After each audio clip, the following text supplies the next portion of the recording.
Today we are learning basketball with Charlie Cummings. He is a writer for DraftKings Network, Swish Theory, Warriors Invite, Celtics blog, obsessed with player development, as he says, at Claytheus11, soon to be, hopefully, the three most famous words in basketball podcasting. What up, Chuck? What up, Chuck? I like it. I like it. Yeah, good to be back, man. I gotta hold on to my spot on the top of the guest leaderboard for learning basketball. Oh man, it's like the crowd scout views. You're just running away with it at this point. You're just letting the film run and racking up views for good reason. I mean, you're covering more teams and covering the league the way it should be covered. And I love talking hoops here with you. So that's what we're here to do. Break down the little NBA trade deadline, pretty much everything that has caught our eyes, but especially three deals that really stood out because it was three tanking teams that brought in stars, as you highlighted, and we talked about a little before the pod. So what really stood out right off the top to you about this deadline? Yeah, I think this was a very interesting trade deadline because you saw so many of the deals we're used to, where it's teams trying to cut the tax deadline, get whatever financial situations they got to get going. You had teams all the way up to like the Celtics making cuts to adhere to the tax bill. You had other not to pick on the Lakers in particular, but you have the teams who are just like kind of shuffling deck chairs, like Gabe Vincent for Luke Kennard type deals, where they're just like, let's try a little different The something. Bucks, maybe the Bucks a little on Yeah, that. the Bucks a little bit too. Like you have these teams that are making margin moves, and then you have these huge out of nowhere swings for teams that are rocketing towards the bottom of the standings. And we already got a taste of this with Trae Young. I think Trae Young was extremely surprising.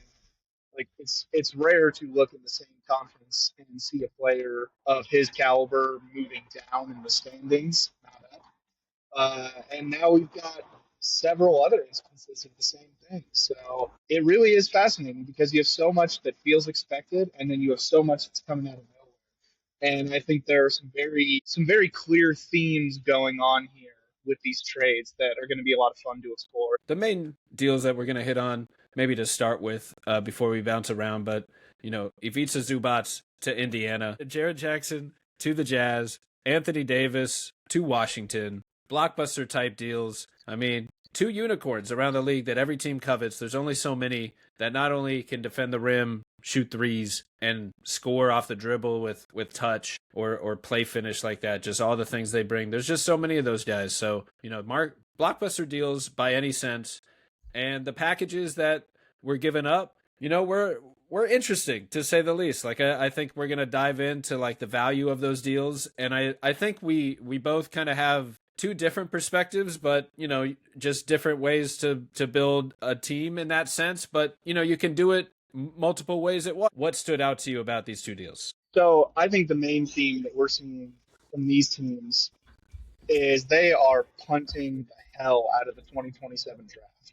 Like we are seeing teams just clearly bail. Two of these deals, obviously, the Jazz traded multiple 2027 picks in the Jaren Jackson deal. The Wizards was centered on this year, but these are all teams that like if they had kept things steady, they probably would have been on track to be towards the bottom next year. And we know that this year is the prize. So I think what we're seeing is a clear message from all these three teams. They're saying we'll get what we get from this year. Like maybe we get lucky, we get Darren Peterson, we get Cam Boozer, we get AJ. And if we don't, we're moving on regardless because they are betting that next year is not the draft to save the franchise. And that's interesting. Like I know it is general consensus that it's a pretty weak draft. They have some interesting players there. Um, I know like Cam Williams is kind of the prize for a lot of people. What's it, Bruce Branch? Like they're those guys have people in their corners. And I don't think I'm going out on a limb to say it's not going to be 2026. But to your point, the 2027, interestingly, definitely not as good as 2026 at the moment. It does not project that way. 26 is all-time great. But it is interesting to kind of see teams bail completely, because there is some like top end talent in this draft where there's three really interesting guard prospects between Tyron Stokes, Jordan Smith Jr., Duron Rippey, Elijah Arenas might reclassify and kind of like wait out a year and be back next year on that side of things. So just a few names to keep an eye on. But like you said, it's not Darren Peterson, Cam Boozer, and then DeBonta and Caleb Wilson. That it's not quite that level. But Cameron Williams does look like to be a dude as well. So I think it definitely projects to kind of be a good average class so far. I think like it's not like, I wouldn't say it looks to be bad, but it's just not all-time great. Maybe off the rip is where it's at. So it's interesting to see teams kind of like you said, basically favor some more proven win now guys for next year rather than take their chances in the next year's draft. Yeah, and I think the Pacers, I think, are kind of separate from this because we'll get into the but more of the details there. But obviously, they just went to the finals. Everything hits the fan all at once, and now they're in the lottery. But the Wizards and Jazz, they're searching for those talents. Like, they're searching for the kind of guys who can lead them. Like, they want to be the Pacers. They want to get that guy who transforms the franchise, who makes them a legitimate playoff contender, a team that can go out and win a few series. And that's what's interesting to me, is that they are both looking to the front court to kind of build this back up. Now, I think it's a bit different for the Jazz because the Jazz already have Lauri Markkanen. We've seen him be excellent. Like, when he's playing, when he's healthy, he's an all-star form. He's a very special talent. You talk about those guys that you look for. Like, teams are falling over themselves to find a 7-foot movement shooter who contributes defensively. Right. And the Wizards, obviously, a lot of their pieces are starting to come together, but they do not have any sort of like high-end veteran infrastructure that they can lean on. And so the bet for them is, okay, we have a surplus of draft picks. We have a bunch of young guys that we like, but who aren't quite at a transformative level yet. So let's bring in a defensive piece like Anthony Davis who can really bring things together. Let's bring in an offensive floor raiser in Trae Young. And you can quibble about the price, but like one thing I feel very strongly about is like you can't just keep drafting and keep putting guys into this situation. And like, realistically, what is the guy they take with the 2026 Thunder pick that they traded in this deal? Like, is that guy going to get much playing time? Is that going to be the guy who suddenly fixes everything? Like, the odds of that are not good. So I think the value cost for going and getting someone like AD who can help Alex Sarr, clean up his responsibilities, who can be like a good passing outlet when you want to figure out, hey, how much on-ball juice can we count on from Trey Johnson? Like, does this give guys like, Kaishan George, like, do they need more passing opportunities? Bilal Coulibaly, like, the dude's been out there busting his ass defensively on a team that has like no one else playing defense. So you've got like Sarr and Bilal being so overtaxed defensively. What happens when you give them a real anchor that they can rely on and they know, hey, things are solid behind me. Like, I can go take some risks. I can, more figure out what kind of impact I can make. That Wizards deal in particular is very fascinating to me because I think, as outside observers, we tend to, tie trades together. Like, you want to look at moves as in conjunction instead of separate. But I don't think it's crazy to say that like the Trae Young, Anthony Davis deals, you got to be looking at this and thinking like, man, we got two very good talents for like picks that we don't really need. Right. And yeah, like I think sooner or later you have to bet on the talent you've picked. You have to bet that Trey Johnson, that Alex Sarr, that Bilal Coulibaly, Kaishan George, you have to bet on those guys being something. You can't just like spin the wheels forever and ever. So I'm curious what your thoughts are on that deal and like on the real, like, hey, like, can you go bargain bin shopping for stars? as this level of tanking team that the Wizards are. Right. No. We actually, excuse me, totally agree on this on this trade. I mean, I'm right there with you. I think that was great, well put. I don't think what stood out to me about both trades is that the Jazz and the Wizards were able to acquire a unicorn level center. One entering or near his prime in Jaren, one kind of on the back end or fading prime in AD. But they got both of them without giving up a blue chip talent or a blue chip piece or that one clear pick that is like a prized blue chip draft odds type asset is the word when it comes to pick, but a trade piece, something that has that value. Like they don't have that one clear guy. Both of them were kind of conglomerate, like salary and hey, we're driving off. It was a steal. It was a heist. You could hear the wheels. LaMelo Ball just.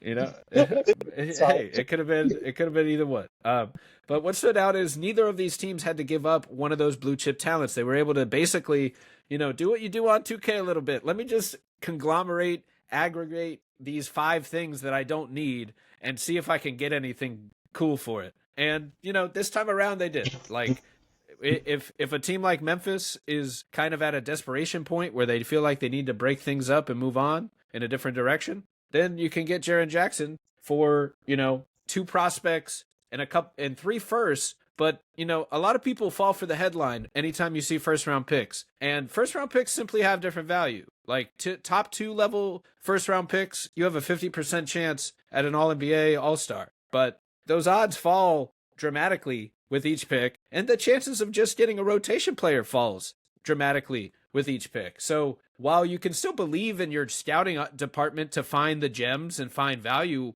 by keeping your picks, and that's one good way to team build, those picks also have value in the trade market to get guys that are more proven like this. And like you said, you already have your 3 potential stars, maybe 4 prospects that you believe in, and you're able to go get 2 proven stars to go with them and kind of like build a style of play for them to grow into and a system without giving any of them up. Like it becomes a no-brainer for these teams, I think, to bring in that talent, to bring in that level of this is a top 30, top 50 kind of guy with a very unique skill set that every team wants, and that on the back end you can always kind of flip and get the same level of value back if things somehow don't go wrong or someone's not happy.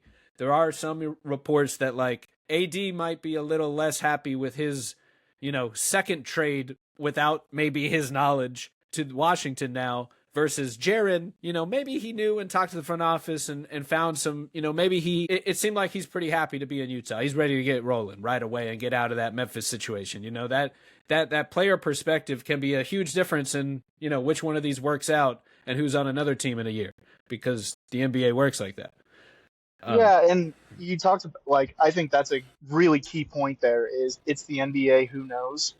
Is you have to keep that in mind all the time when you're building these kind of moves, because there are going to be a lot of things that we get into where it's I feel very strongly about this as it relates to team building, and one of them that I feel very strongly about is you can't pick yourself into a corner unless you are even if you're an inner circle contender, it is not good to put all your eggs in one basket. And from the Wizards' perspective, this is a next season play. We know that Trae Young, Anthony Davis, they are not going to play the rest of this season. Seems like it is for the Jazz too, who decided to sit Jaren and Lowry there in the fourth quarter the other night with a pretty big lead that didn't work out for him. Yeah, and flagrant tanking aside, which I'm you know what, that's what you should be doing anyway. It's whatever. Hey, but, I tweeted it. Don't hate the player, hate the game. It's time for the NBA to change the rules if you're tired of teams acting like this. You've incentivized this system. Right. And so that's where I think you look at this as next year. So next year, Trae Young, Anthony Davis, contract years, which generally that gets pretty good play out of guys. When your next contract is coming up, that's a pretty good incentive. They haven't given either of these guys extensions. They did not, just say sight unseen, we're going to pay you before we even get you in the building and see if this works. So the incentive is fully there for these guys to compete. It is for them to contribute to the young guys. It is to be like the rising tide that lifts all ships here. And it's very easy to look at the positives of this kind of deal, but like consider the and like the positive, like I think we've seen with the East. When you look at a team like the Hornets, it's like if you build like a cohesive identity, you can jump into that East playoff picture real quick. Like there are always going to be spots up for grabs in the lower part of the East play-in picture. Um, and so if you just hit that quick turnaround and suddenly, you went from winning, 15, 20 games to you win like 35, 40 games, you get some belief in the building. Ownership won't mind a little playoff revenue, even if you get your butts kicked by the Pistons or the Celtics or whoever's at the top. Um, that has a lot of value. But when you look at the flip side, what is the disaster scenario for this? You don't get these two guys healthy. They don't quite gel with your other players on the court. Maybe they're healthy, but they don't quite get you into that playoff range. That's not like a franchise altering disaster because you still have your own pick next year. So if the bottom falls out, there's another top pick, and you can work with that. If they're healthy but the fit's not working, you can go ahead and flip them again. And odds are pretty good that you're going to get some kind of value equivalent to what you sent out. Because as we said, they pretty much got them for nothing. It was like expiring deals and picks that they don't really need. So like there is no such thing as a no risk move, but I think this is a good low risk bet for them to see what they can get out of these young guys when there's competent veteran star play around them. Absolutely. And like I said, they haven't painted themselves into a corner. Like every option is on the table. They can turn around and they can sell next year if they have to. They can buy more to try to get this team to be a bit more competent. They can play it in the middle and just be like, you know what? Like there's going to be intermediate steps. Like we're not just going to jump from bottom and barrel to, sudden contender. Like that's not going to happen.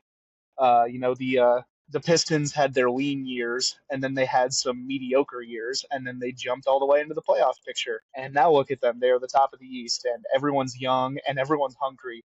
So, like that I think is a good bet without allocating too many resources into one place. Yeah, that's all well put. We haven't even mentioned Point Jesus Sharif Cooper on the two-way contract at the bottom of the screen. I mean, holding it all together, the long-term hope for this franchise. No, Sharif's the man. I really like the deals for all those reasons. You build, like Trae Young could be an offensive floor raiser to the point to get you to the playoffs on his own, and you have now flanked him with Alex Sarr, Bilal, and AD, 3+, if not elite defenders to their own degree at different positions, and play finishers, and Trey Johnson, like a bucket getting two guard who can now focus on what he does best. Like I think the best case for this scenario is that all these guys, the two veteran stars, kind of help put the other players into their best roles, and you kind of end up maximizing everybody's best skills together, and you find a complementary like pick and pop, pick and roll.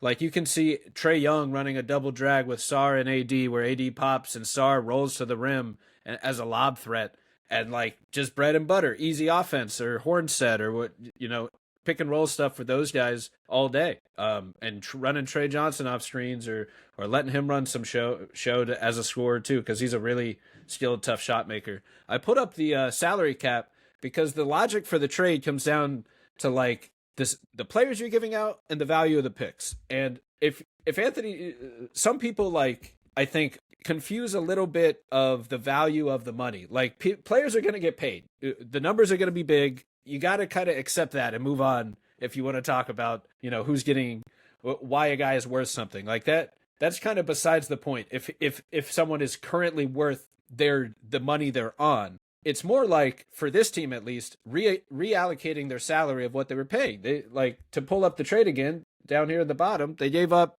Chris Middleton, AJ Johnson, Malachi Branham, and Marvin Bagley in terms of the players. And you get back Jaden Hardy, D'Angelo Russell, Dante Exum, who they might have waived, and Anthony Davis.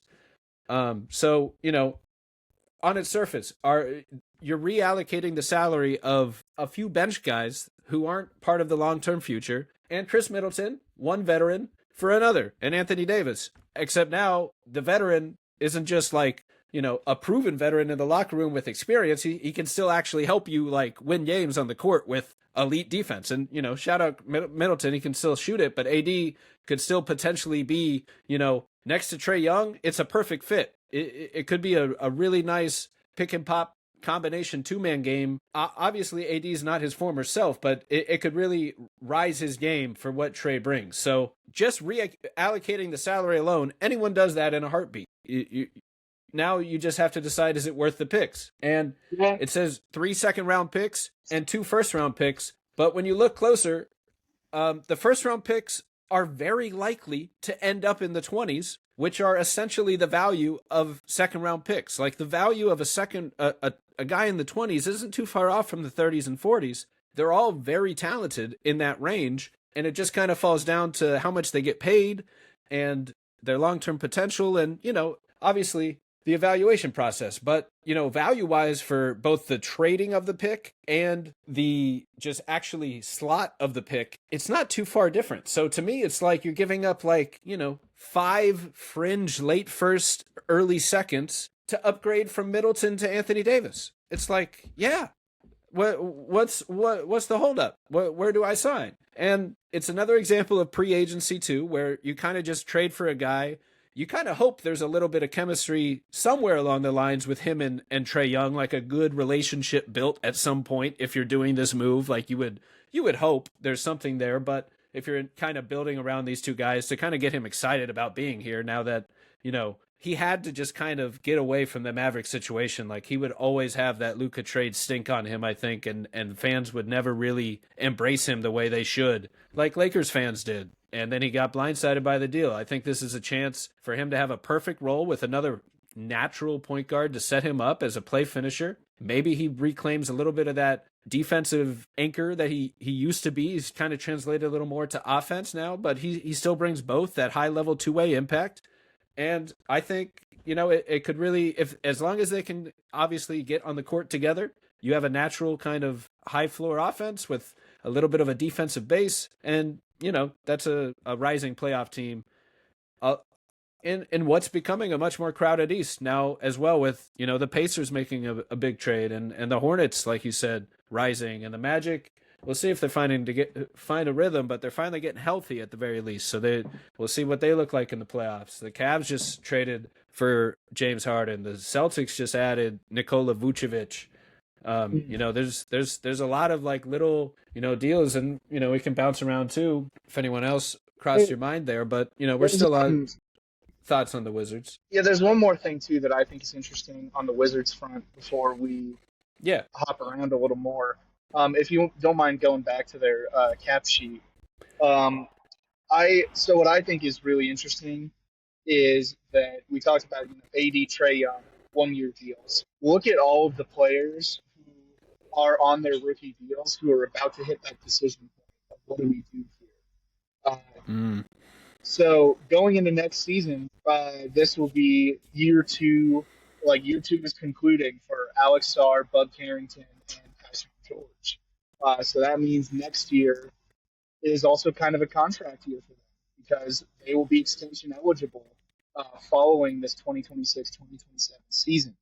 Bilal Coulibaly, he's a year ahead of them, so he's extension eligible this offseason. I do kind of wonder with like the lack of growth offensively and all the injuries he's faced, if maybe he's the kind of guy that they're willing to let it go to restricted free agency. So you could potentially have 4 of their most important young players. No offense to Bub, he's maybe a little behind in that conversation, but I think part of this motivation too is if Trae and AD are healthy and they're providing a floor, then it gives the front office a better idea of which of these young guys are taking the team to the next level. Like maybe they look up and they're just like, man, like we're putting together a good defense, and Bilal is a good perimeter defender, but he just can't score. Like we got to move on. Or if he takes a further step offensively, then maybe you start looking at Tyshawn George and you're like, maybe this is more of like a bench guy. Maybe he's, someone we're more moving towards the bench. Bud Carrington can move to more of like a six-man role behind Trey. Maybe that creates some value. And I think the most important one is Alex Sarr because we've seen him take huge steps offensively this year. So when you see, like, I think he's the kind of guy where he projects more of like a force multiplier because he can play out more to the perimeter because you can move him around defensively. Um, so this is their good look of saying, like, do we think that this is the guy who can be additive, like be an additive talent on top of a solid base and take this team forward? So, I think you always have to come back to money with these teams, and you can't just like pay everyone and move on and hope they all get better. Like you're going to have to make some roster decisions at a certain point. Like we've seen, Trey Johnson is excellent. He's not going anywhere. I'd imagine they're going to get themselves a pretty good player this year. So like sooner or later, you got to decide like, hey, do we want to pay this young guy? Or do we want to extend him if he's going to be like our seventh man? Maybe not. So that I think is, they're not quite forcing a decision upon themselves, but they are setting a firm deadline for we got to decide who is part of the core and who is not by the end of next season.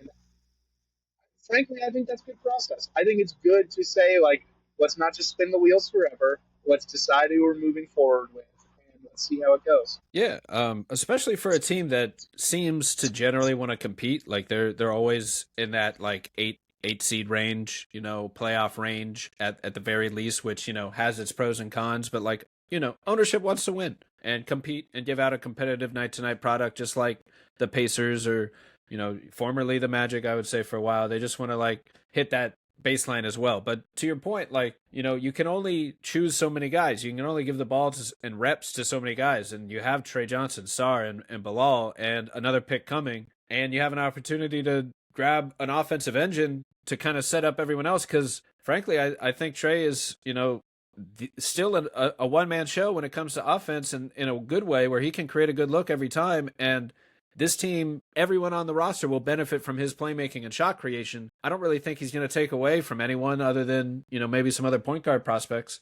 I want to give a shout out to other young guys, Will Riley, Jameer Watkins, real guys on these guys, on this team. Like Will Riley's a connector, and Jameer Watkins is like one of the biggest impact defenders in the league this year, even though it's a little bit of a small sample.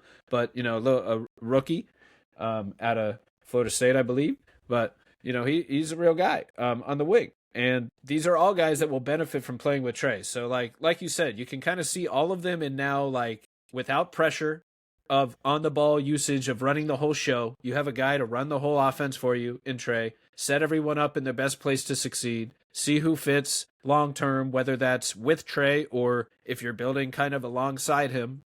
And, I think it's perfectly fine that everyone on the roster is not like the same exact age. Like I don't think they need to be, like, especially in this state. Like we mentioned, to me they reallocated their salary to 2 stars and they sacrificed a little future flexibility to kind of commit to these 2 stars that they were able to get, because this is Washington. They generally do not draw stars in free agency, and they generally do not you have to either draw stars, draft stars, draw them in free agency, or trade for them. And, if you already kind of have the picks of your young guys in place and you don't really need the future picks to make more young guys appear on the roster, you already have one upcoming top pick as well, like you hit on.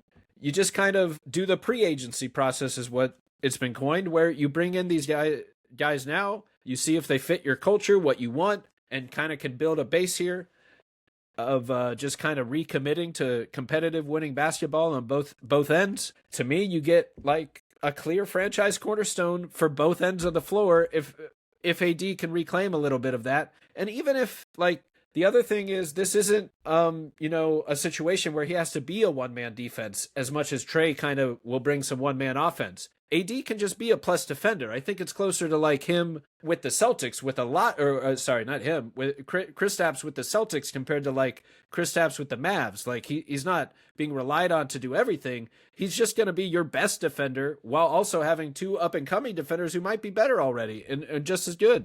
In Sarr and Koulibaly, they're all highly impactful, along with Jameer Watkins off the bench, and Cam Whitmore has flashed some athleticism. We'll see if he can round out a role for them as well. But there's a lot of plus defenders on this team to flank Trae Young's offense with. Like, I really love what they're doing. To me, they have two proven stars to take up a lot of the star money now. And if things don't work out, or maybe they take team friendly deals going forward, you can kind of still afford them or flip them for more picks down the road and still build around the young prospects that you love the most if you want to go in a younger direction. I don't think they gave up as much flexibility as people think, because AD will still always have that unicorn top 75 value and perception around the league, and he'll return something of similar value that they gave up. And it's not, they gave up nothing for Trae. No offense to CJ McCollum, and they just,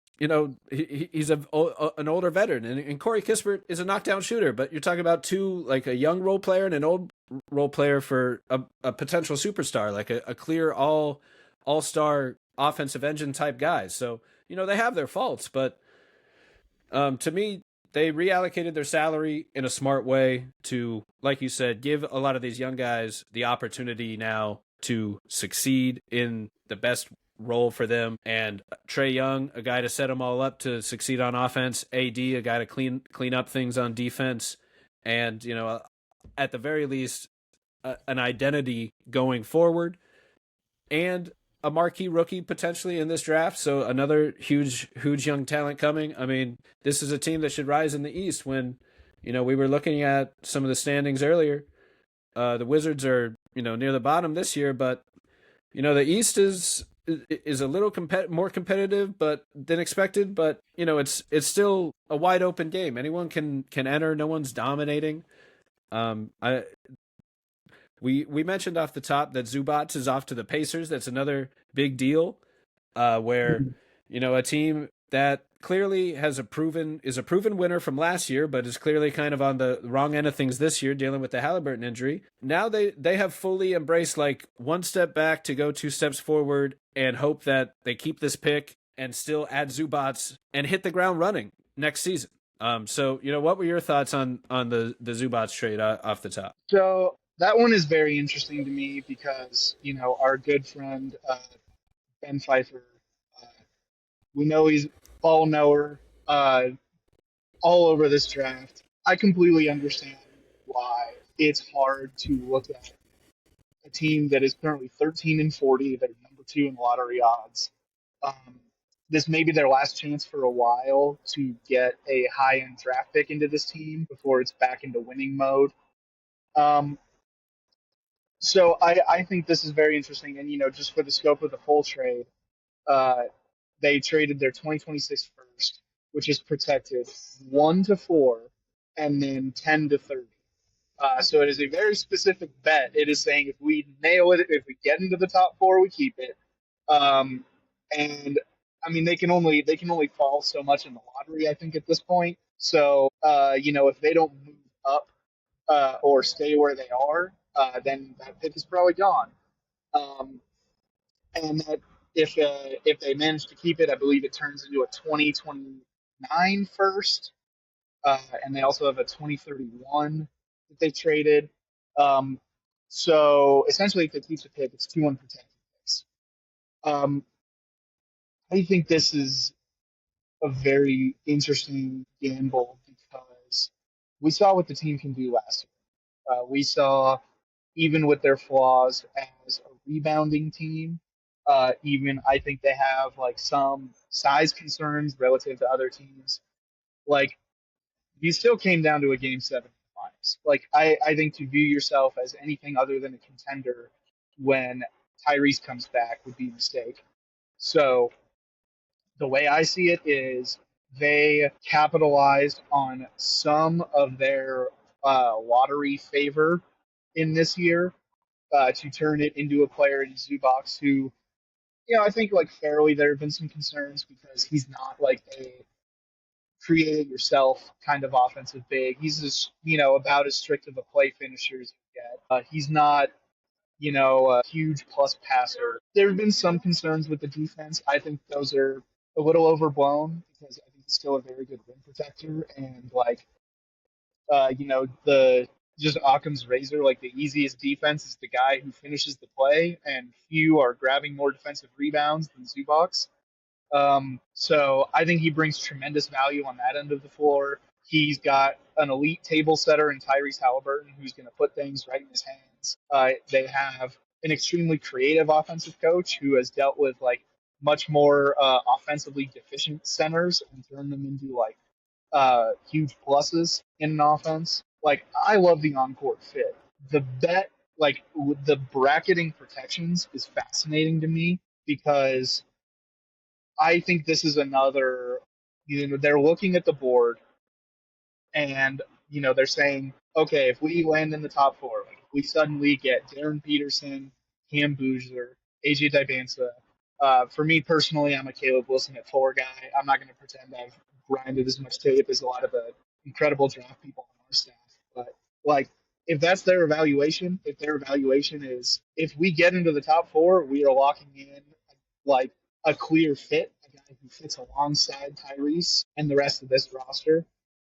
And if they fall in that 5 to 9 range, like you look at that 5 to 9, and it's Kingston Flemings, it's LeBaron Philon.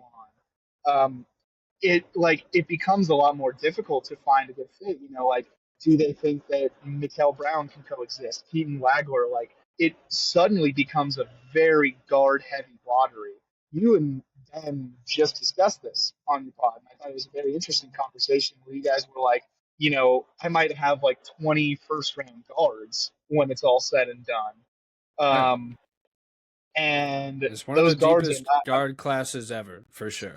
I think it's got, top heavy guards and depth. It might not have like the most star guards ever or the most starter guards ever, or it might, but it has to me like one of the deepest talent pools of just like rotation level guards that I've seen. Right. And I think that's part of the bet here from the Pacers is that if we land in the top four, the odds are good that we are getting an impact player who could theoretically fit alongside our franchise player. Like there's no size concern here. If you just like go get Darren Peterson, it's like, well, just slap him next to Tyrese. Like we got Neesmith, we got Siakam, we got Zubox. We are Right. golden. Dibansa, you'd probably have to bring along a little more slowly, but like, Cam Boozer, imagine if it's just like, oh yeah, we can go jumbo and put Pascal with the three, or we can have like Cam like abusing opposing bench units. Right. So like, I think the bet for them is if this pick falls in the 5 to 9 range, it's highly unlikely that we are getting a guy who can immediately contribute while being able to play alongside Tyrese because we know they favor Andrew Nemhard. Like Andrew Nemhard is a great secondary guard who plays hard-nosed defense. He doesn't need the ball in his hands to be a successful contributor to this team. So, is there a world where they end up at like 5 or 6 and they get a really good like bench guard, a guy who can play immediately? Yeah, but like it's a very narrow landing space to find a guy who's going to be in the closing lineup next year.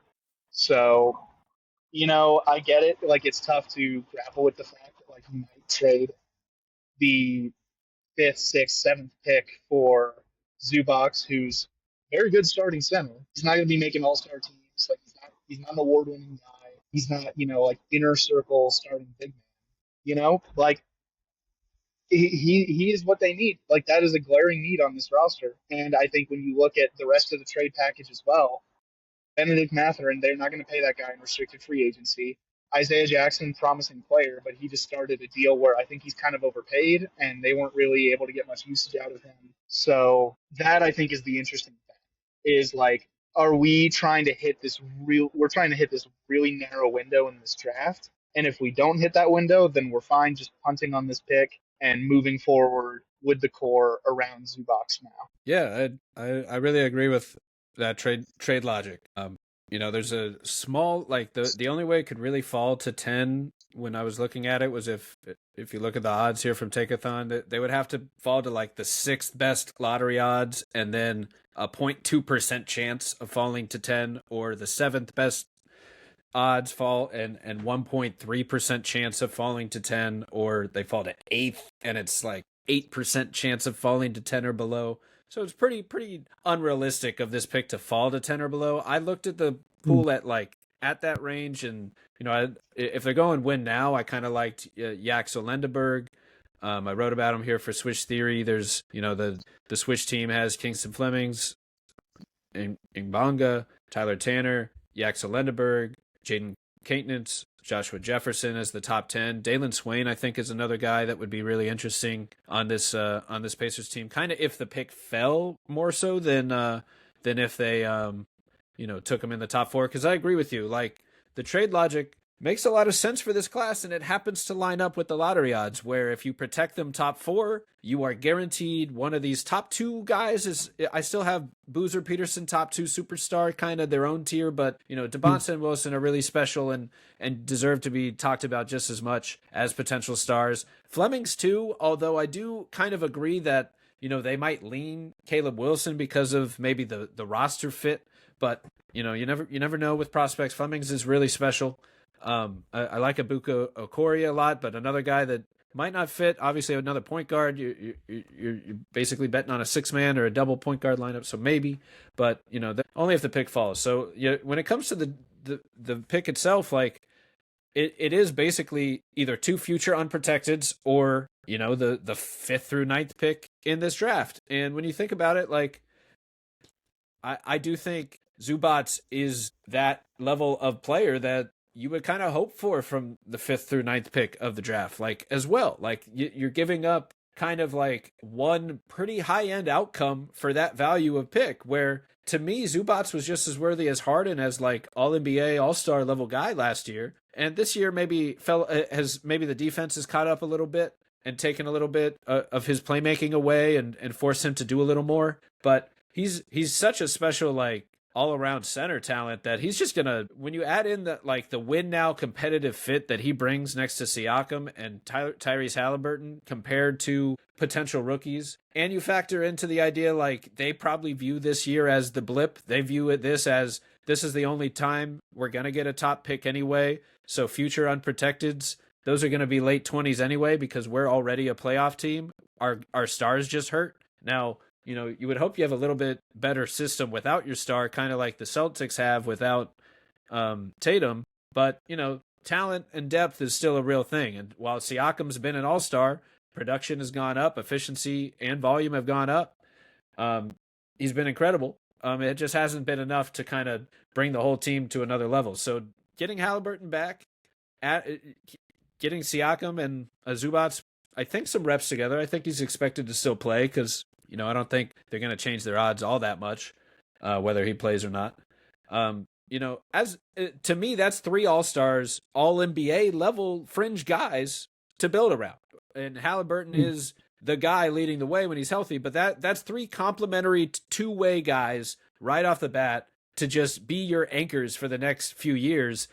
And you essentially have a 50-50 shot of adding another franchise cornerstone is what the odds come down to. And, I joked they just kind of put it all on black. They said, let's do it. Like they sacrificed. It's like playing roulette. It's 50-50. Like the odds are a little different. It's like 48-52% chance in terms of them getting the top 4 with their current odds. But, essentially a coin flip is what it boils down to. In this summer, one coin flip will decide, do the Pacers add a 4th star, that a rookie phenom to this core that's already 3 all-star level guys heading into next season and still have their depth of they gave up a little bit in the trade, but they still have Nembhard, like you said, who was kind of emerging as that other star at times, but maybe has been the one that kind of hasn't risen with more volume this year and more touches. But, now he gets to go back to his kind of connector supplementary secondary role. Like they're just going to be great either way right away next year. And if the bet pays off, you get a franchise talent this year. If you don't, I mean, and you lose this pick, you still keep a future first. And to me, the future first that you're keeping is still probably going to have just as good odds as this 5th through 9th pick. But, this is a very strong class. So you do have to kind of respect that maybe the 5th through 9th is a 1 through 4 on another year. So, there is that aspect to it too, where, Flemings is a top 3 pick any year that isn't this year. That is like the kind of mindset. So even if it's not the perfect fit, you would still want them for that. You would still, fit, they're going to be sad on draft night if they don't, get this pick, even if they do get to keep the future one. So it's interesting that they kind of like left that up to fate. Like they took a few bets on themselves. They're like, they bet that they're probably going to be bad enough to get this top 4 pick this year. They bet that they're probably going to be good enough to make whatever future picks they give out not worth that much anyway. They bet that they're going to be really good next year, but they kind of left it up to fate in terms of this pick. And that's just kind of the lottery odds, so it makes it a little exciting. And I think it's a weighing, it's like risk assessment, like opportunity cost, and would you rather have guaranteed that you keep 5 through 9 this year and just give up more future picks? I don't know. I think you'd rather just kind of weigh the 5 through 9 as a general future unprotected first, because of the things we said about how strong the top 4 are, how well they fit with this team. Like, you protected the 4 like real prizes that fit with respect to Fleming, so I think is in that tier. I have Fleming's 4 at the moment, but Wilson is right there to me too. So I think what you said about you put it down to a coin flip, like barring some crazy win streak that alters the math, that I don't really see coming. Like, Zubac is going to get his run, but he's not going to be like so transformative that he suddenly makes them more winning than the Nets, or like we've seen how. And if you look at these odds, like even if they fell like 3 slots, which would be not good for their tanking odds, it would still be 36, 40, 45% chance of winning that top 4 pick. So it would be a 1 in 3 shot instead of 1 in 2 if they fell like 3 slots. Worst case, so it's not even if they did suddenly start winning games, like you still have pretty decent odds. If anything, the flattened odds kind of allows them to start winning some games now that they have all these losses stockpiled in the tankathon race. Yeah, and they do have some cushion, which is important. But you don't want to. You want to secure those top odds, of course. Right, and they're gonna. I'm sure they're gonna find ways to keep losing games. But like the thing is, you said with the coin flip is like you put it all on black. Like, let's say it lands on black. You get one of those players. Like, I feel pretty good that if you get a Darren Boozer level talent, like, we know that those guys are pretty insane. Even if you land at 3, you land at 4, like AJ, Caleb, Kingston. Like, I feel really good about those bets. And the bet is also, like, again, it goes back to money. You talk about like, put it on black. If you hit on black, you get the player, you get this extra star for the team, and you also get to, like, with that first contract extension, like, when you draft a guy, you're pretty much getting 8 years of the guy. And that is huge when your existing core is under contract for 2 years. That's Siakam, Zubac, Nesmith, Nembhard, Halliburton. These guys are all fairly paid. They're locked up. You add that guy in there, suddenly you have like a 6-deep rotation. Everyone's under control. You still have further assets to go make moves if you have to. But I'd feel very good about that team. So that is a huge win. Like, the odds may be 50-50, but the return is a lot better than the gamble. And yes, there is downside. Like you said, this is a very good class. Like, the value of 5 to 9 is more like a top pick in other drafts. But like, the worst case scenario is that you overpaid for a player that fits very well with your current team, and then you still have that entire group locked in for 5 years. I mean, for 2 years, sorry. And then you go back and it's winning time. It's like we got Carlisle coaching Tyrese Halliburton. We got role players that fit around him. We have proven that this team like levels up in the playoffs. So, there's still going to be moves to be made on the margins that I think could have some potential for them. And like there is significant downside if you don't hit, but I still think the upside of it is far clear of that. Did you say which pick they keep if they lose this one? Do they get next year's pick? They traded 2029 unprotected. Right. If they keep this year, then they send 2031 unprotected. Okay. Yeah. So, that's very far off in terms of that. And I there is a sense of like, maybe not. I think teams generally don't weigh future picks as much as they do current year's picks, whether it's a strong class or not. So there could be a little bit of overvaluing there too that evens things out.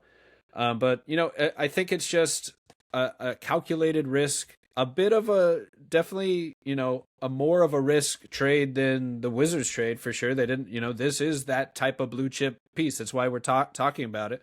And to be clear, they also could just value Kingston Flemings at 4 or someone else at 4 that they like a lot. I think we both agree though that Caleb Wilson is clearly like an outlier type athlete, and his defensive instincts are insane. Like looking like Kawhi, just reaching in there on digs from the nail. And I think it was Ben Pfeiffer actually highlighting one of those plays on Twitter. But man, he's a special defender and athlete that would fit right in too. So you secure one of these top guys, like you said, for a long time to build around, and it gives you a long-term outlook to supplement your short-term winning. Like it's a bet worth making if it pays off. And like you said, it's just giving up one rookie this year, which would really sting if not, and you still kind of could add one next year, even if it's not necessarily as valuable as a top pick. So it's very interesting. New Orleans gave up the pick unprotected in that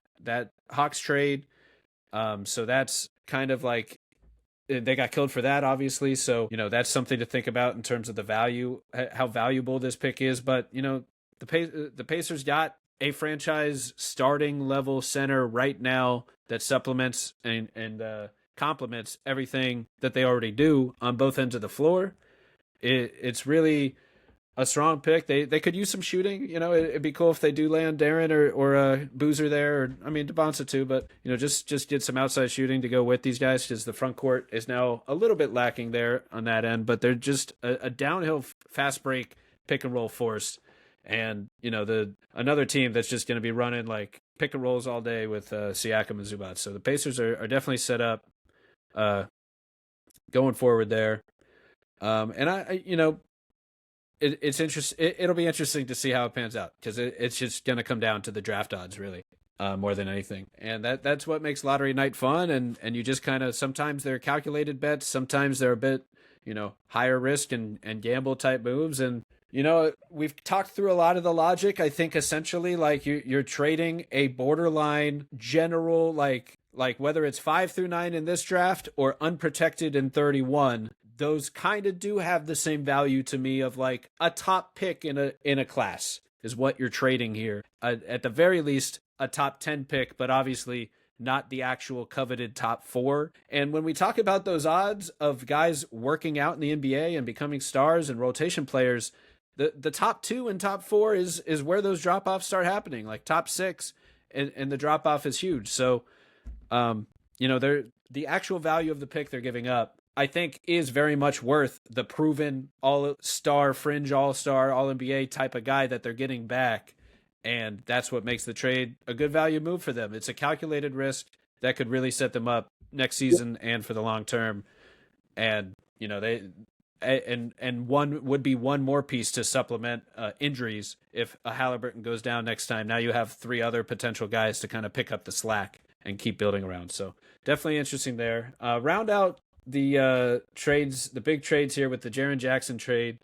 A little bit, I think this is the one where we had the biggest different perspective, where it still comes down to, for me, the Jazz just generally not giving up anything of blue chip value, even though they did give up the extra first rounder. And some of those firsts could have some value. But to me, it's just like Jaren Jackson Jr. is the prized unicorn that, to me, entering his prime, he's been a defensive player of the year. He's been an offensive pick and pop threat, 3-point guy. He's picked up the slack as a post up ISO scorer when Ja was out and became an all-star that way. Like, he's shown it all. Like, he's what you want a top pick to become. Like, save for May, like, yeah, there's a LeBron once every 20 years and a Wemby every 20 years. But otherwise, you want Jaren Jackson. Like, to me, it was Luka that class, but JJJ was number 2 for a reason in that loaded class because of all the strengths he built, and it's panned out. So to me, the Jazz just kind of like the Wizards advance the timeline. They say, enough rebuilding. Let's bring in another special talent who we can get a little bit on a discount for a bunch of stuff we don't need. But one big difference that is maybe having less other prospects to build around. It's almost like they've just kind of committed to trying to be relevant right away with Lowry and Jaren. And so, what are your thoughts on, obviously not this year, they will add one more pick this year, but going forward, seems like the Jazz are ready to start winning, be a little more competitive. So to me, I think why we differ is it's the value and it's the optionality that they've created on this team.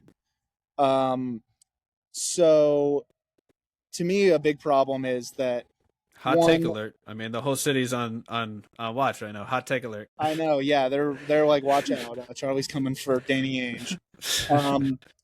So one thing is the value. Like we said at the top, the meta of a lot of these deals is we don't really care about the 2027 draft. I don't think that the Jazz are in the kind of position talent-wise where they can be getting picky the way a team like the Wizards can, where the Wizards are like, we've gotten good return on a lot of our picks. Bilal has showed a lot. Trey Johnson looks awesome. Alex Sarr has really come along, despite being in one of those bad drafts. Like, he was the top guy they got. I don't think the Jazz have the same kind of luxury because, Keontae George is one of their guys who was popped. Walker Kessler, like, he's had a lot of injury concerns. Like, he looks like a pretty good starting anchor center. The rest of the team has just not hit. Like, Cody Williams, I'm sorry, but like they may as well have just like forfeited the pick.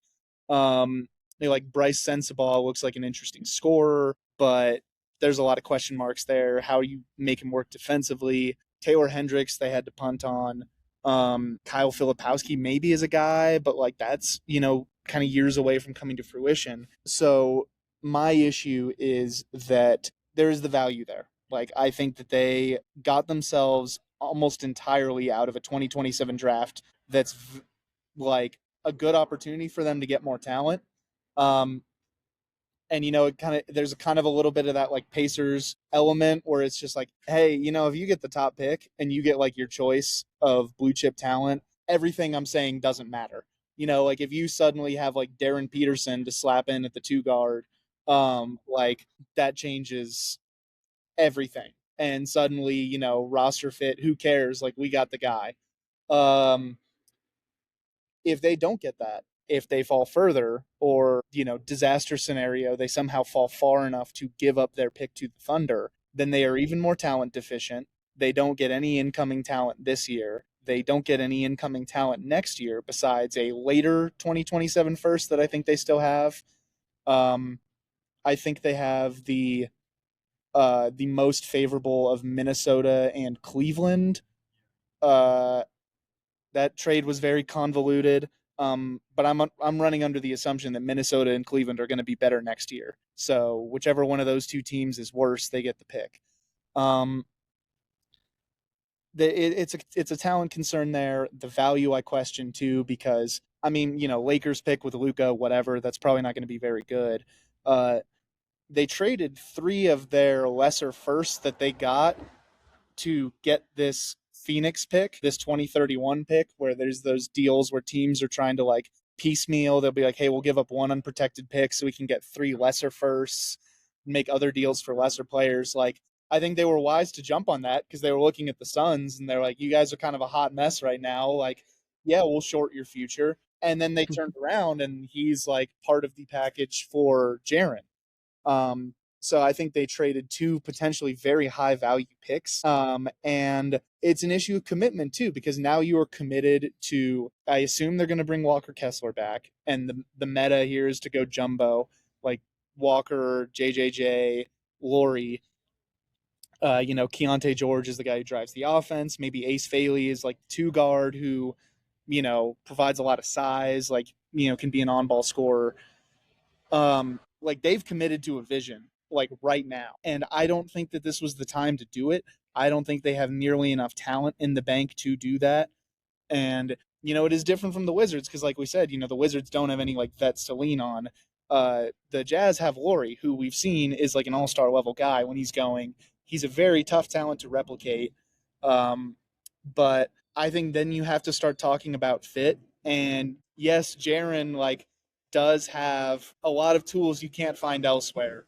Sorry for the massive truck sound going by, but Hey, there's a Jaren, haul headed to Memphis, yeah, and more headed out the door.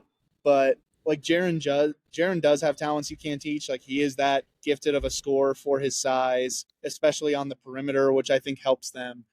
But you still like he's got his concerns. Like the guy has never been a plus positional rebounder or a plus positional passer. And it shows in the impact stats. Some stuff I pulled here, like he is at a career worst minus 7.6 net offensive rating this year. That is tough. And, I know there's been a lot of like crap going on with the Grizzlies. They don't have their lead guards, but like, I'm not sold on Keontae George as like the passer that stirs the drink. Like I don't think he gets to the rim enough. I don't think he's enough of a high level passer to be the guy to start the defense in rotation and get these guys going. And that's a major concern for me when you look at how this team is built up. Laurie has a lot of things going for him. Not a plus passer. Aaron, not a plus passer. Walker Kessler, nope. Ace Bailey, nope. So I think you're really shorting yourself on one crucial part of the game here. And then you're asking Laurie and Walker Kessler, it's like, hey, Jaren's not really going to rebound. Like, you guys got to help us with that. And one more problem on that too is like we talked about the Wizards, like, the Wizards, like, hey, the East, who knows? Like, it's a little bit weaker than the West. Maybe there's like an avenue where things click and you get in there. I mean, you gotta have a lot of things go right to just make the jump in the West. We saw with a team like the Blazers, like the Blazers have put together a lot of good pieces. Even with teams like the Clippers falling apart, they're like fighting for their lives in the play-in conversation. So that I think is the tough bet to me is you've said next year we're good on the draft, we're out. Like I think there's a much better than 50-50 chance. I mean, maybe more like 70-80% chance they're forking over a lottery pick next year. And we've seen with the flat odds, anything can happen. And going back to what I said, like the Wizards did not paint themselves into a corner. That's my overarching concern with the Jazz is that they have committed. They have like everyone is paid up. They're like, this is the team now. And I'm just not comfortable with that bet. Like, I want to hear your case for why you think Jaren is like the kind of guy that they should bet on. But like, that really is my concern is like, if this doesn't pan out and you start missing out on these high draft talents, then like, are you just spinning the wagons and having to rebuild again? Yeah, no, I think you made a lot of great points, and it's definitely more risky than the Anthony Davis trade because they did give up 2 unprotected firsts that could be valuable. The Jazz 2027 could be a lottery pick. Lakers 27, probably not, probably 20s. And the Suns 2031, who knows, could easily, be a lottery pick. The way you never know with the NBA and the odds. So those are, 2 relatively blue chip pieces that might not be as blue chip as, say, top 4 pick this year, but they're still as valuable as any unprotected pick in general, especially when both teams are like kind of around the lottery and clearly don't have that Jokic kind of holding them together. So that makes a lot of sense. I think part of the logic behind trading for Jaren now, who's 26 and, gets a fair rap for his kind of like his deficiencies on the court, because they do kind of limit aspects of his game. Like the foul trouble does limit his playing time.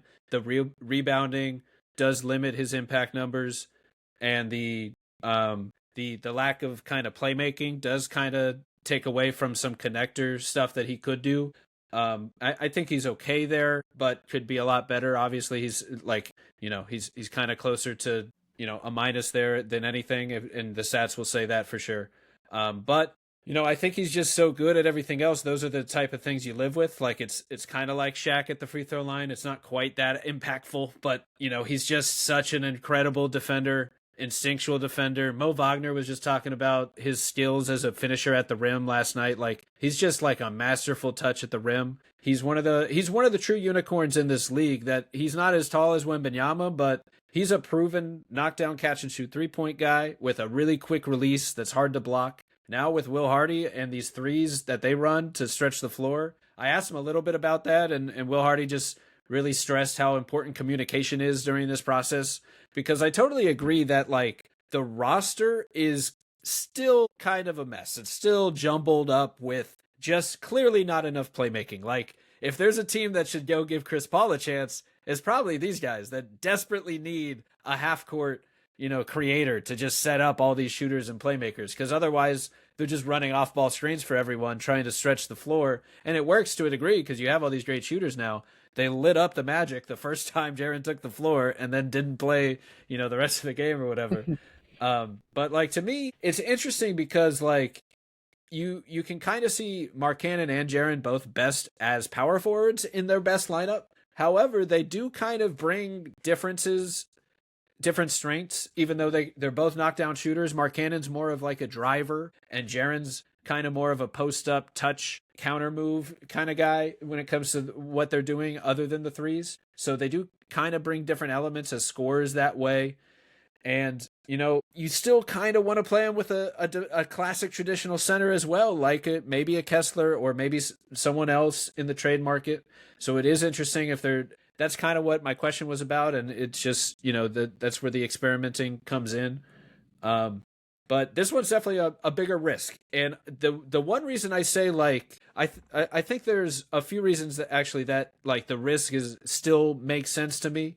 Like the AD trade did not have that blue chip piece, but AD is also 32 and right, very injury prone. Jaren is 26 years old. Like Jaren should have the next 5 years as his prime, as one of the best defenders, unicorn type guys in the league. And for me, still a clear franchise cornerstone, two-way anchor that you can build around on any team, despite his deficiencies. And he should just generally, kind of like AD as well, I think they're both at their best in the half court as play finishers, not the half court offensive engine creator. Like they're just better with, AD's better with next to a Rondo setting him up to make the play finishing shot from three or at the rim, or LeBron setting him up, than he is necessarily creating for others. Even, they can do it. They can read and react and draw too, but to me, they're just more lethal as play finishers. And Mark Cannon's kind of in that same boat. So I totally agree. They still need some sort of maybe offensive engine or point guard or half court creator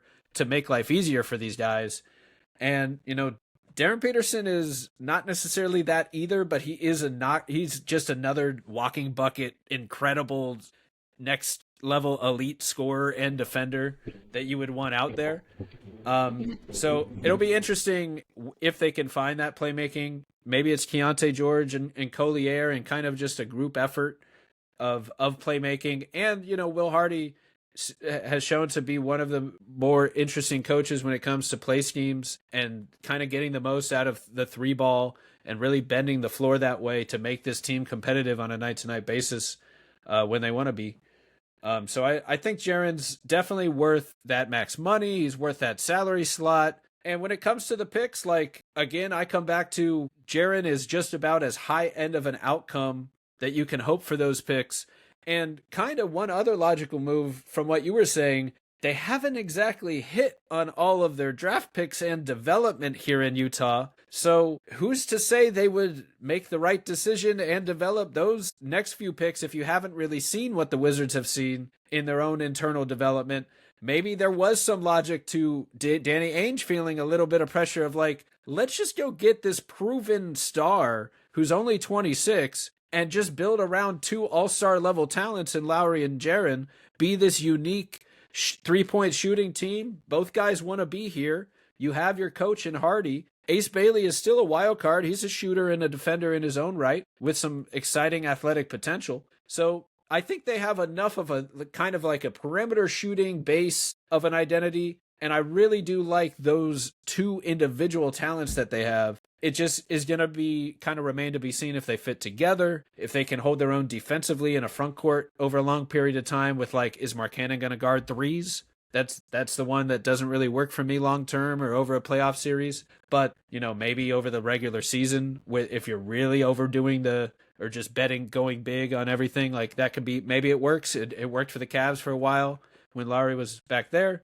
You know, maybe it works for them too, especially just because it's so much talent and so much shooting and then so much length with Jaren's as a defensive anchor. Like, to me, it's very much worth what you're giving up, knowing that you're giving up two unprotected firsts. Like, Jaren is worth that to me. I think he's that level of superstar that even if he's not the offensive engine passer, which I do agree is very valuable. Like, essentially, I think your entire lineup needs to have as few holes as possible, whether it's shooting, dribbling, passing, defending. And Jaren is outlier elite at the defending and the shooting. So, and also the scoring touch to me against mismatches. So, like, if you can just kind of carve out that role for him, you should be able to find some playmaking elsewhere, even if it's just a Rondo type that isn't the best shooter in the world, but can defend and play make and orchestrate for all these other shooters on this team. But you know, that's where I think, like, I mean, to me, I'm also like, I've always been high on Jaren as just who he is as a player, his development arc, he's proven enough on both ends to me where it's like, there's only probably a handful of guys that bring the two-way impact that Jaren does. And that's a bet that is worth betting on for the prime of his career. Probably, honestly, like, I think that's a superstar level bet. Like, you might not get the same trade return as literally, you know, Luka Doncic in theory. Obviously, he went for less, but like, you know, he might not be worth a Jokic, Shea, Luka level, but like, he's the next tier down. Like, he's about to enter his prime as all NBA, all defensive, all-star, two-way cornerstone kind of guy. Like, to me, despite the deficiencies, like, I think you can kind of build around them. And like the rebounding, I also think has to do with his play style and these stretch bigs a little bit, like that spend a lot of time blocking shots and protecting the rim and then stretching the floor, being versatile on defense, guarding the wings, stretching the floor from three. I think they are due for a few less rebounds than their big men peers. And I think he kind of just gets killed for his deficiencies more than he kind of gets viewed for the good stuff he brings. And, you know, there's a lot of guys that are kind of like that. And it's tough when you're not a fully complete player, but you're very, very clearly elite and special at a handful of things. And not everybody is LeBron. And so, you know, like there's only one LeBron, and, you know, Cooper Flagg is looking like one of the most complete players since LeBron, but like, there's not many of these guys that can literally do everything. So I think you have to kind of build around your talent, their strengths and their weaknesses. And Jaren's one of those guys that to me is still so talented on both ends of the floor. That's the bet worth making two picks on. Especially if you're not confident in the draft process at this point, you're not confident in those draft classes talent-wise, and maybe feeling a little pressure to kind of speed up this window a little bit. Maybe Markkanen's good enough, and you've waited this time long enough where you just kind of bet on the creativity, the three-point shooting of Will Hardy, and these two elite three-point big men going forward. And you know, that's kind of the bet I think they made. And like you said, the risk, you don't really know the risk until, I don't know, 5 years after some of these picks pay off to see what the picks end up being and what players kind of are available in that range that they could have gotten. But essentially, they did, like you said, it's another move of sacrificing flexibility for kind of committing to some stars. But in this case, the guy's like, he's entering his prime years in theory. So you're kind of you're for, instead of trying to hope one of those picks turns into this level of guy 10 years from now, you get him right now to go with Lowry and start maybe being a little more competitive overnight. And I talked over what you were saying. What were you about to say? No, that's okay. Well, one note before I get into how I view this is, like you said at the top, if you're one of these teams that is not like a free agent destination, you've either got the draft or you've got trades. Right. And this is one of those moves. Right. And I think, so I think there are some, like, to use my Warriors as an example, we can't draft, but like, I think we've proven that quite thoroughly. But we can get guys in free agency. So like, if you just want to go make trades, go for it. I think if you're the Jazz and it's only trades or free agents, it's only trades or the draft, and you can't draft, I think it's maybe time to start handing out some pink slips. Right. Maybe some tough conversations need to be had there. But so the thing to me too is you talked about Jaren having that skill set. And it's a lot of post mismatches, which he's excellent at. It's a lot of shooting on the perimeter. And I do think his like start to finish self-creation where it's just like, hey, let me get the ball, back you down from the 3-point line into the mid post, and then like we'll flow out of that. Like, I think that gets a little underrated, but he's still a guy who needs like some form of table setting. And I think the same goes for Lowry because, like he can run off motion and like have the threat of a shot. He can leverage that into getting downhill. But like the concern for me is, Jaren, like you still need a guy to drive and kick and find him for three. You still need a guy even just to make a simple, high-low pass, just to get him the ball where he wants in the post. Lowry, you need someone who's like consistently putting it in the shooting pocket so he can not only have the option of the shot, but he can like go downhill. So you're talking about small margins there, like you overthrow a pass to Jaren and suddenly, someone gets to reestablish position better. Or, you throw it behind Lowry when he's flying off a screen and suddenly, the decision-making tree is altered for him. That's my concern is like, I don't think that they have the kind of table setter that maximizes what these guys do. And you're right. And you're definitely like full agree with that assessment of the roster. So that I think is something they can still solve though, maybe. Yeah. And I do think it is something they can solve because, and to throw one idea at you, Kingston Flemings, we could have found his landing spot. If they don't win one of those top stars, this class is loaded with some guards like Ibuka Okori and Kingston Flemings and Caden Lewis, Malik Thomas, Darius Akuf, and the list goes on. So you could maybe find some playmaking. Flemings with this group would be insane, honestly. That would be a really fun playmaker, potential high upside, do-it-all guard that could really help, because I totally agree that like the Jazz are not done. This is a move to make a bet on a star and bring up your talent now, but clearly it's a little forward play finisher shooting centric of a roster that could use some playmaking a little bit throughout, really. Yeah. And I do think that is, like what we said about the Pacers. Like, I think the Pacers are saying, well, we have a high usage on ball guard. Like, maybe we don't really need another one of those. The Jazz are sitting here like, please, for the love of God, can we get a like high usage on ball guard? So like, yeah, if the chances are pretty good.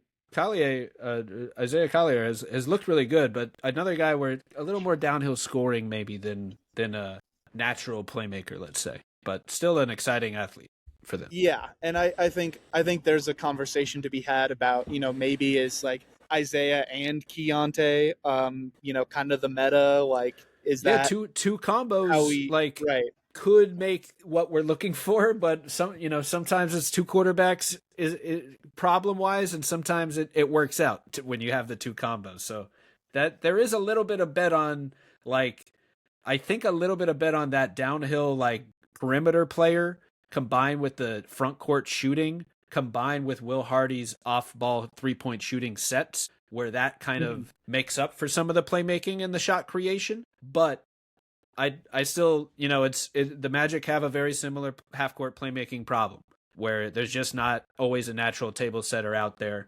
When Suggs is out there, it does feel like there is, but he's been hurt, banged up a lot. He's finally back out there. But that's a lot of teams in the NBA. I think that a lot of these great defenses in the NBA tend to have a little bit of this problem, whether it's the Raptors or the Magic. Just teams that rely on forcing turnovers for their offense, because easier to score on fast breaks than it is in the half court when it slows down and you need a ball handler to create a good look. And the Jazz are at the point where that ball handler is kind of Will Hardy, like drawing up plays for threes. Like that's kind of what it feels like for this team until they find that actual fix to set the table.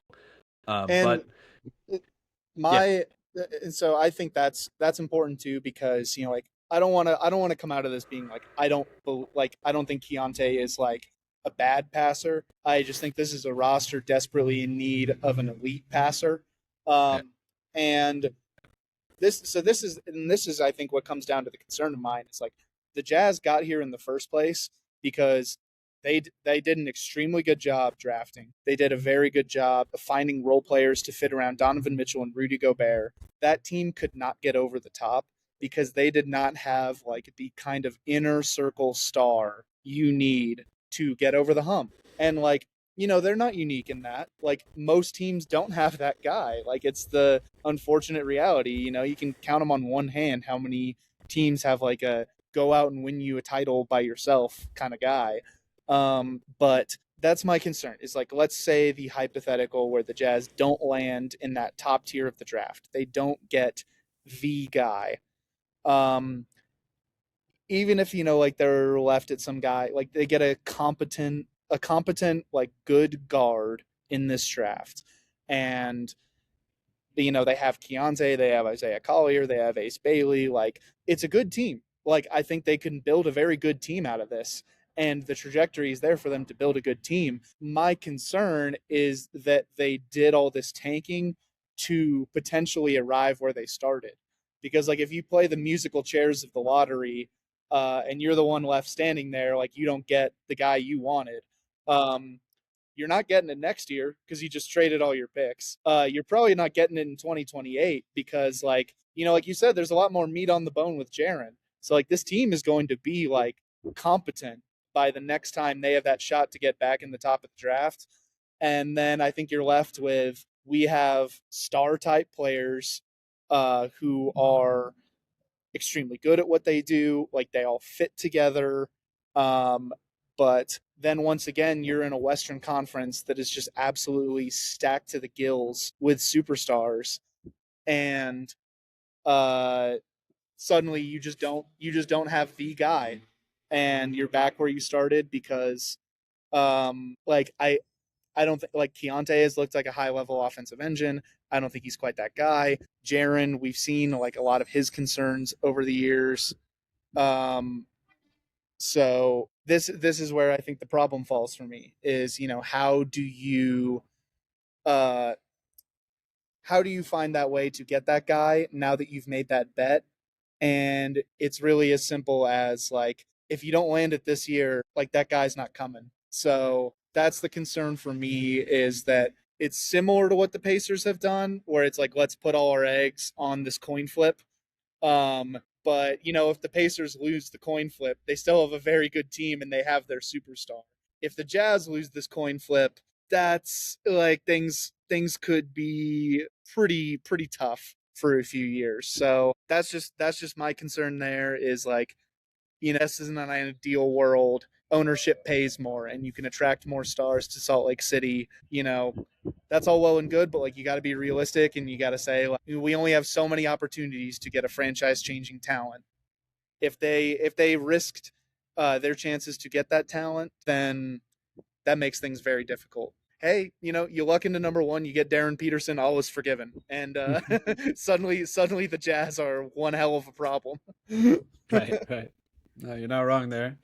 And, it feels like Utah might end up with Devonta as well. He's just, happens to be building Utah basketball on his back. Sure seems like that's where things are headed. It would be pretty interesting if they just happened to land the third pick exactly and get out of this with Devonta after going to Utah Prep and playing at BYU.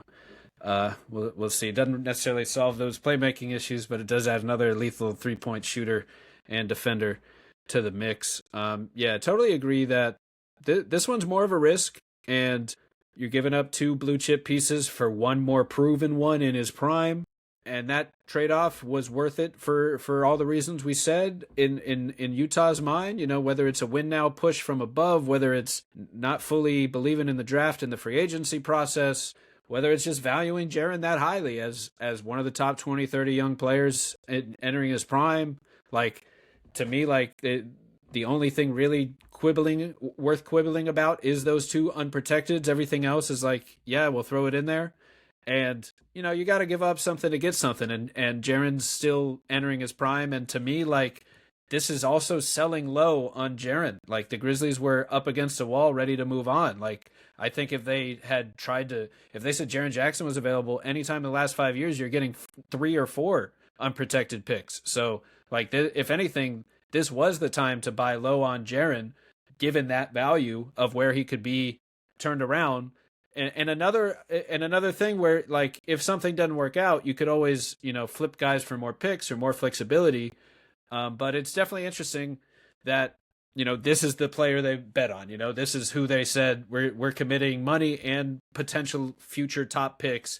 Instead, we're in on Jaren Jackson and Lauri Markkanen, it seems, as our 2 guys, and being this kind of weird, fun, dynamic 7-foot 3-point shooting team. And, you know, that's who they are now. So, like you said, how good could they be? Will it kind of, if things go bad, you could kind of end up back on that treadmill of mediocrity, as they like to say, and that's not what you want as well. But, you know, I think adding 1 top pick, almost any player in this draft, is pretty huge to add to that talent pool. And then it's kind of go time, it seems like, right? Like, there's no more turns very few more turns at the draft from there. Like, you're going to have your two or 3 young guys, 2 or 3 proven stars. And we both fully agree they got to figure out that table setting playmaking a little bit somewhere along the lines. And, you know, you've said before that lack of playmaking could be the new lack of shooting. Like, you just can't have anyone on the floor that can't do either one of these things. And I think when it comes to the playoffs, teams are going to pick on your weaknesses, whether it's shooting, dribbling, passing, defending. They're going to find what you do worst and try to bring it out into the spotlight. And if you can kind of target as many good 2-way competitive team first guys that play hard on both ends and impact both ends, that have as few holes as possible, that can dribble, pass, shoot, and defend, like, that's what you want. But you also know these more often than not, that's an ideal than the reality, where most players have weaknesses and you have to adjust and build lineups around those strengths and weaknesses to find that 2-way floor balance. And it's interesting, they've gone kind of all in on defensive versatility, but also 3-point shooting. So you kind of have, you know, you're not quite there with the defense, but you have the outlines of one with Collier and Ace, and obviously Jaren Jackson, and Markkanen's to me, he's an energy guy, but he's just not a perimeter defender. Kessler protecting the rim. So you have some defense there to kind of like see the outlines of what they're trying to build defensively, the 3-point shooting and spacing, and the scoring and shot creation really might come down to the Will Hardy and the play sets and the gravity that these guys kind of draw off the ball, so they can then break out all those cuts and dunks and attacking closeouts off the ball, off of that. So it does feel modern in some ways, but incomplete is really where this roster feels at the end of the day. And their access and kind of their opportunity to build this roster and finish building is much more limited now, to your point. Like, they really need to nail this next pick and find some half-court playmaking one way or another that is sustainable to set up easy looks for these guys, that it feels like more of a roster full of play finishers more than creators and connectors. So you really probably do need to balance that out one way or another. But, you know, I really like what these teams did, frankly. Like, I think these are the right teams to make big swings, and they need talent, and they made most of them made calculated risks, and the youngest, most valuable two-way unicorn got the most valuable picks in return, and it kind of scales down to age and impact, going through Zubac and AD after that. So, super interesting. Obviously, Kristaps for the Warriors, we didn't really hit on, but that'll be fun to see too. Little unicorn, the former unicorn next to. I actually really like that fit for him if he can stay on the court. I know he's dealing with stuff, but super interesting deadline, man. I appreciate you taking the time today, Charlie. Yeah, and I'm glad we got to talk about it because like we said at the top, this is some fascinating stuff that's going on, and usually when you get a kind of trade like this, you set in your mind like kind of the range of outcomes, and some of these it's like I might look back a few years from now and be like, see, I told you, and some might swing so far the opposite way that I'll be like, man, I think I got to reevaluate how I look at roster building because these are massive swings being taken by some of these teams. So it's interesting, and yeah, I'm glad we got to chop it up about them. Yeah, absolutely, and it's something to be said about the player movement and kind of, I think, maybe just some outside pressures across the board, whether it's ownership, agents, players, fans, just front offices feeling like they have to stay relevant and competitive and keep up with the competition, and sacrificing a little bit of their future flexibility to kind of hedge against that a little bit. So I think it's interesting as well, and kind of on the main point is that you can only take so many shots, and you got to give touches to somebody and build around somebody at some point. So it is cool to see all these teams bring in some major talent. But yeah, man, always fun talking hoops. Thanks for taking the time today, Charlie. Yeah, thanks again for having me. Been a lot of fun.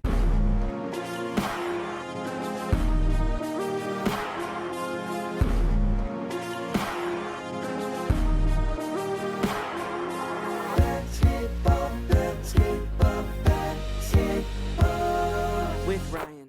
Learning Basketball is a Swish Theory podcast hosted from Beyond the Arcade. Hey, that's me. You can find my work on Twitter, YouTube, Substack, and check out the team's writing at theswishtheory.com.